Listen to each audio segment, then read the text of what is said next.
Good morning সবাইকে। আজকে রামনবমীর পুরো দেশবাসীকে খুব খুব শুভেচ্ছা। আমি Suman Kumar Guha, welcome to my channel. আজকে এর একটি খুব ইম্পর্টেন্ট মেসেজ ইন্ডিয়ানদের হেলথদের নিয়ে।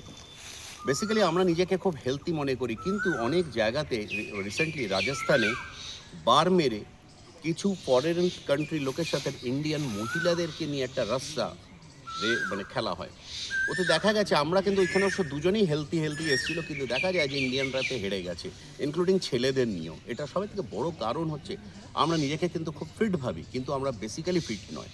কারণ আমরা বেসিক খাবারের মধ্যে প্রচণ্ড বেশি কার্বোহাইড্রেট নিই, এবং আমাদের মধ্যে একটা মিথ এসে গেছে যে আমাদের মারা, বাবারা, ওয়াইফরা সবাই অফিসে যাও, রাত্রে ঘুমোতে যাও, সব সময় ইউজ করে যে কার্বোহাইড্রেটের জন্য।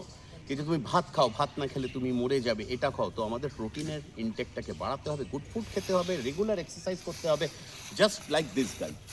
আমাদের একটা দারুণ, আমি রাকেশজিকে দেখাই পজিটিভ, ও আমাদেরকে সবসময় এনকারেজ করে যে how to keep fit. He is a very good person. যারা যোগা শিখতে চায় প্লিজ আমাদের সঙ্গে আসুন আমাদের মাঠের মধ্যে। আমি আরেক দাদাভাইকে দেখাচ্ছি, উনি এক্স পুলিশ, দেখুন ফিটনেস।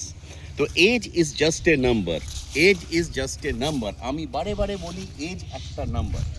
ভালো থাকুন, হেলদি থাকুন, ফ্রেশ মাইন্ডে থাকুন, নেগেটিভ পিপল থেকে দূরে থাকুন, এবং ইয়াং জেনারেশনকে আমি বলবো উল্টো পাল্টা চ্যাটিং থেকে দূরে থাকুন, উল্টো পাল্টা মেছেলের থেকে দূরে থাকুন। দেখবেন আমাদের লাইফটা এমনি খুব ফিট হয়ে গেছে।